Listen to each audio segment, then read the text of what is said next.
Lundi 11 juin, bonjour à toutes et à tous et bienvenue sur Grand Lille TV ensemble en images en 8 minutes.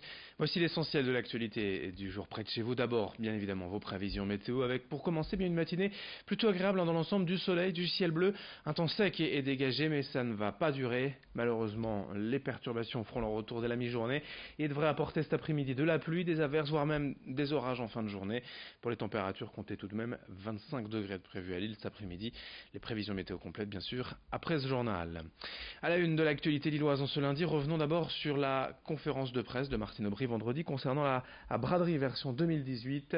Face au contexte sécuritaire, la ville maintient son périmètre de sécurité, elle élargit même à la rue Gambetta, laissée de côté l'an dernier. Dès aujourd'hui, les Lillois vivant dans le périmètre vont pouvoir réserver leur emplacement et ce jusqu'au 19 août. Passé cette date, chacun pourra s'inscrire pour brader au cœur de Lille. Parmi les réussites de l'an dernier, la braderie des enfants sera reconduite sur 2 jours à la gare Saint-Sauveur. En revanche, les vendeurs professionnels hors brocanteurs ne seront toujours pas les bienvenus. Pour mieux préserver cet esprit braderie que Martine Aubry ressasse chaque année, on l'écoute d'ailleurs la maire de Lille vendredi en conférence de presse au micro de Xavier Silly.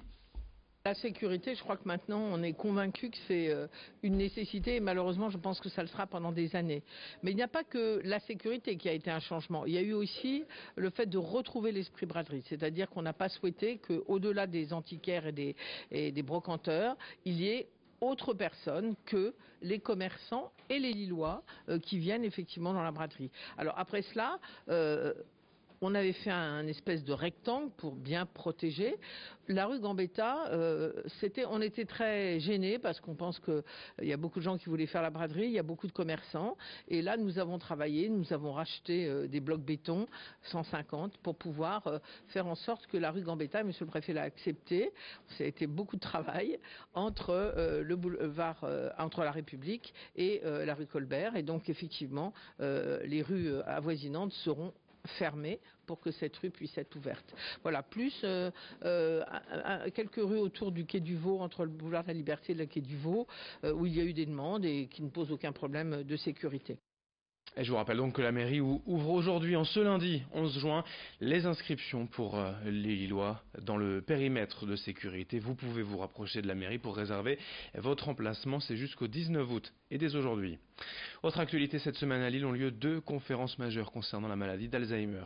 Chaque année en France, près de 200 000 personnes seraient concernées par cette pathologie neurodégénérative, aujourd'hui incurable, dont les symptômes vont de la perte de mémoire à la perte totale d'autonomie. Aujourd'hui, à 17 h, tout d'abord, le public pourra découvrir les dernières avancées de la recherche à la faculté de médecine de Lille. Et puis une deuxième conférence est prévue ce jeudi à 18 h à l'auditorium du Palais des Beaux-Arts.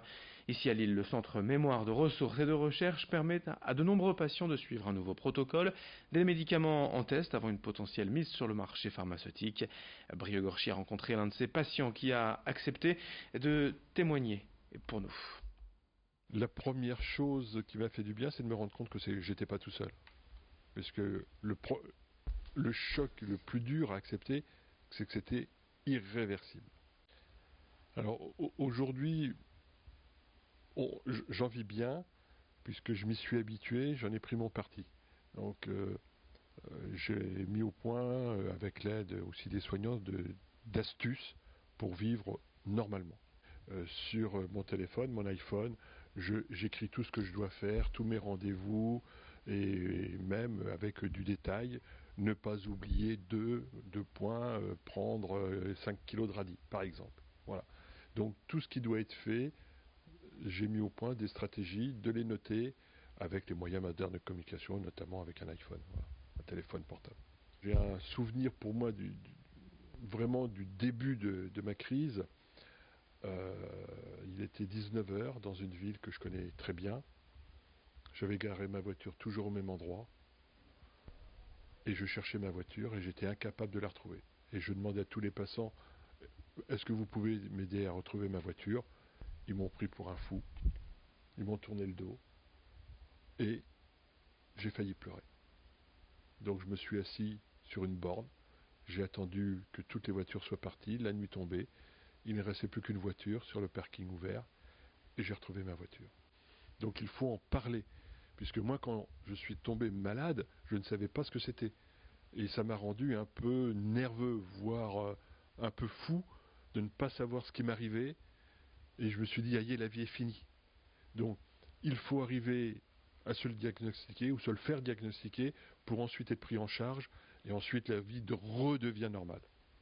Pour moi, c'est le message important que les gens doivent savoir. Il faut parler de cette maladie, c'est une maladie comme les autres, il faut la diagnostiquer et ça se soigne, non pas pour en guérir, mais pour en vivre normalement. Je suis même heureux, je suis grand-parent, grand-papa, je joue au golf, voilà, donc j'ai des plaisirs. Et donc on peut vivre heureux à condition de l'accepter et de mettre en place des stratégies d'aide. Et si on n'y arrive pas tout seul, de se faire aider et d'en parler. Voilà pour ce témoignage au micro de Briogorchi. Les conférences concernant Alzheimer, c'est donc aujourd'hui à 17h à la fac de médecine à Lille et jeudi 18h au Palais des Beaux-Arts. Dans ce journal également à l'ERS, depuis 2 ans, le circuit Oldies Racing propose un concept de course de karting avec des répliques de voitures des années 20. Un projet unique, innovant, qui séduit le public. Pour autant, malgré un chiffre d'affaires en hausse, donc l'entreprise est en liquidation judiciaire depuis une semaine. Et si elle ne trouve pas d'investisseurs d'ici la fin du mois, ce sera la fin. Pour continuer l'activité, il faudrait entre 100 et 150 000 euros, de quoi couvrir les frais fixes, la location du local, le coût d'entretien des engins. Aujourd'hui, le fondateur est certain de son concept. Les clients sont au rendez-vous, mais peut-être pas autant qu'il avait espéré. Xavier Silly est allé le rencontrer pour savoir ce dont il a besoin pour pérenniser son concept. On a la deadline du 30 juin. Donc c'est pour ça qu'on recherche aujourd'hui un investisseur qui est capable d'apporter entre 100 et 150 000 euros pour permettre de sauver l'entreprise et ses perspectives. On a le problème d'une entreprise qui se développe, c'est-à-dire que sur les 5 premiers mois de l'année 2018, comparé aux 5 premiers mois de l'année 2017, notre fréquentation a augmenté de 23%. Mais on a un problème de point mort, d'atteinte du point mort, parce que notre activité exige des frais fixes importants, que ce soit la location du bâtiment ou que ce soit tout le reste. Et donc on n'a pas le temps de se développer comme une entreprise normale. Donc on a besoin d'être accompagné financièrement pour pouvoir tenir et pour pouvoir développer notre concept. Fin de ce journal, merci à vous de l'avoir suivi. Dans un instant, la suite sur Grand Lille TV, vos prévisions météo en images, bien évidemment, en 1 minute, l'essentiel de la météo du jour à suivre dans moins de 30 secondes et dans moins de 8 minutes, un prochain point sur l'actualité. Très belle journée à toutes et à tous, ensemble bien évidemment sur Grand Lille TV.